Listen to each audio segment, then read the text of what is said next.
Before I start, a very quick announcement. I just found a $20 bill and I dropped it off at the box office. Exactly. Of course not. It sounds a little weird, right? No, I put it into my purse. It's backstage, very, very safe in there. Like most of you, I consider myself an honorable member of society. Trustworthy, honest, moral. Yet, I don't always act accordingly, and judging by the magnitude of insurance fraud or tax deception, or the illegal downloading of music, films, games, most of you are like me. One could say hypocritical, no? Now, are there actually some economists in the house? So, if you could raise your hand, and no worries, we won't judge you. Okay, I see very few. So to you, this does not really come as a surprise, right? To economists, most of what people say is just cheap talk. It's meaningless. Only what people do is meaningful. Actions speak louder than words. This is what economists call revealed preferences. So to an economist, this means that all those who say they care about morality, but then go ahead and engage in various transgressions, they don't really care.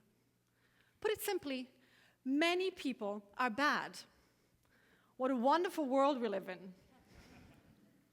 Now, luckily to behavioral scientists like me, the world looks a bit more complex. It's not just black and white. We believe that for some of those who say they care about morality, it's not just cheap talk. They really mean it.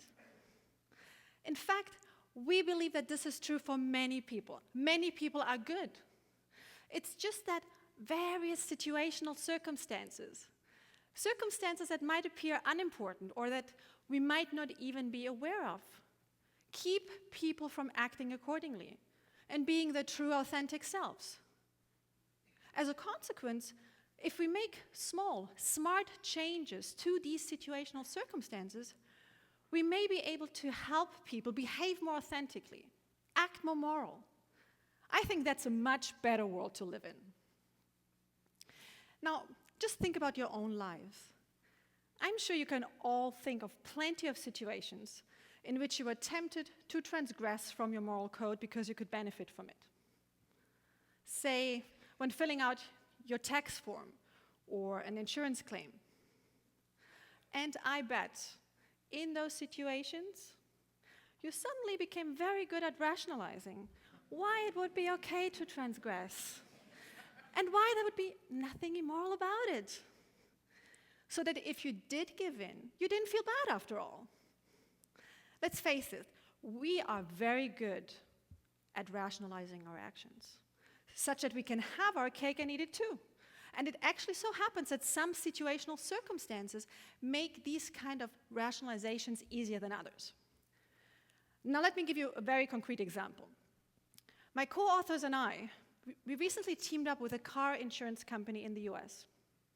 This company regularly sends out audit forms, asking policyholders to indicate the odometer mileage for each of their cars.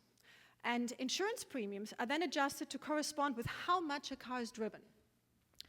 So the logic is, the more miles driven with a car, the more likely an accident, the higher the insurance premium. So now let's think about that. What happens when a policyholder receives such an audit form? They are tempted to underreport their mileage, right? And if so, their rationalizations start working. And suddenly, underreporting might not feel so bad anymore. And by the time they reach the end of that form, where they're asked to commit or to confirm with their signature that they've filled out everything truthfully, they have managed to convince themselves entirely that everything is indeed legit. That's a big problem.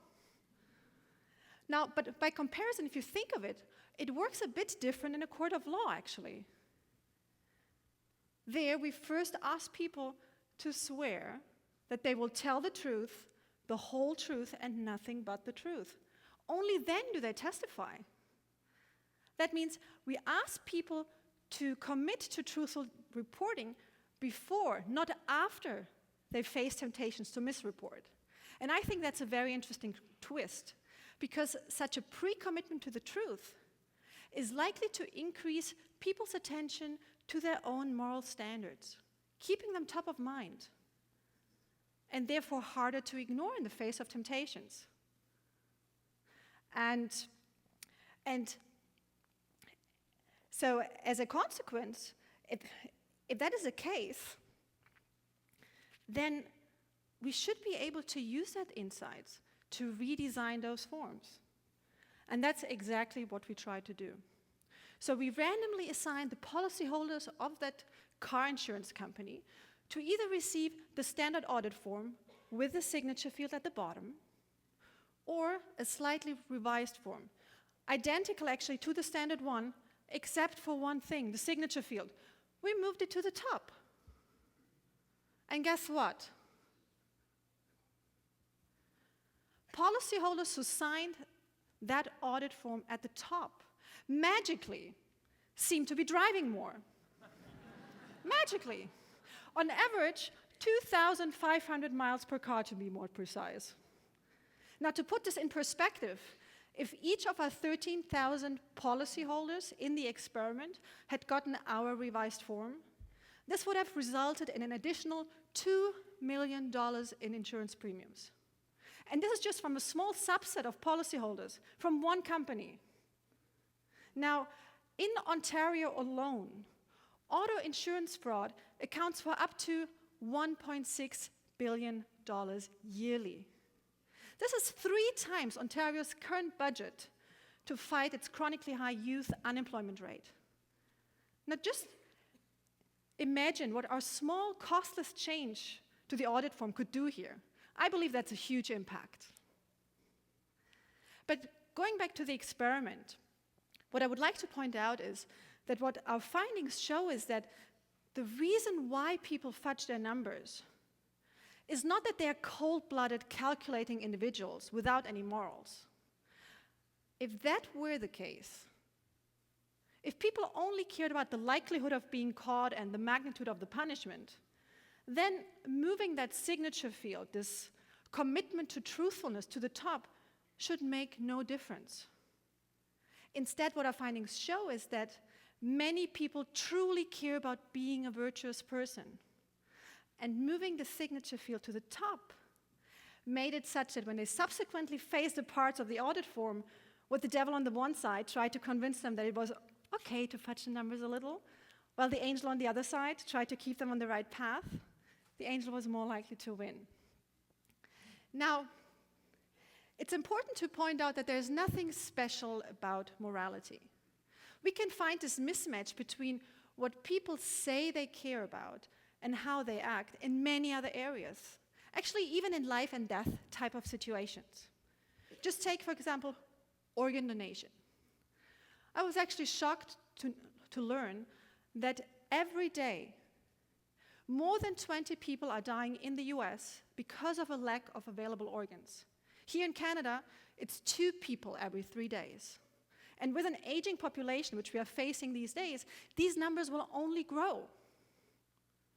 Yet, if everyone registered today as an organ donor, this terrible crisis would be a thing of the past.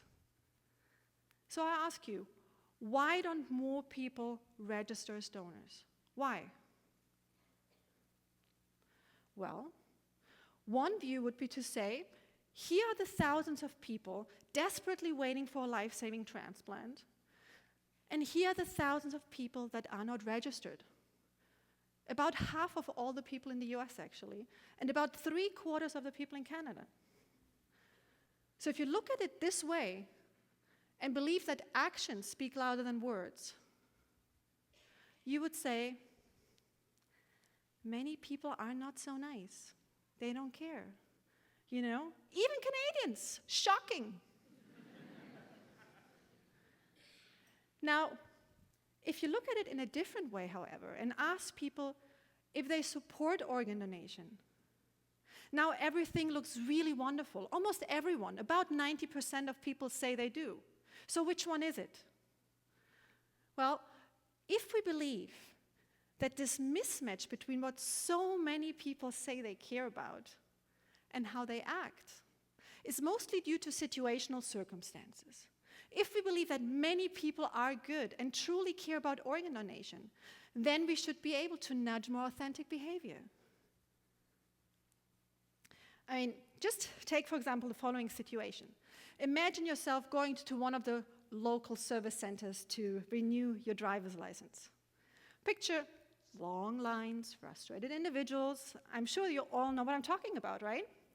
So you come in, you get a waiting number, you receive an organ donor registration form that you didn't really expect to get since you're there to renew your driver's license. And you sit down and wait. And you wait, and you stare at a screen with the waiting numbers that are being updated in what seems like once in a blue moon, and chances are you are starting to get frustrated like everyone else. Perhaps even worried whether you have all required documents with you to renew your driver's license.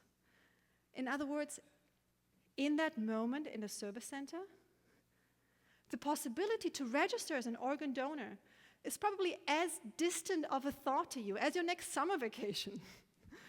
You're neither cognitively nor emotionally involved. But what if we added a simple question, printed in large, bold letters at the top of the form? If you needed a transplant, would you have one? That's exactly what we tested.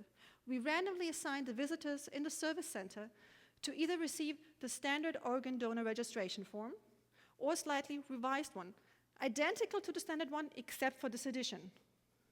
And what happened? Visitors to the service center that received our revised form were twice more likely to register as donors. A huge impact in terms of additional lives saved. A huge impact. And why would that be? Because this question, if you needed a transplant, would you have one? Makes the topic concrete and self-relevant. It makes people stop and think. And that helps to connect with your true values and therefore increases the likelihood to act upon them. You know, we dream of all kinds of jobs with which we could make a difference in this world. I bet very few consider a designer of forms to be one of them. So, next time you're quick to judge others as hypocritical, consider that they may in fact truly care about what they say, but just not act accordingly due to various situational circumstances. The good news is many people are good. And if we become more sensitive to these situational circumstances, we may be able to tweak them, to adjust them, to nudge more authentic behavior. I actually believe that there is huge leverage in so many areas. So not just insurance fraud and organ donation. Think of credit card delinquency, obesity, or energy conservation. Imagine if we more systematically and responsibly harness these insights. What a wonderful world this could be. Thank you.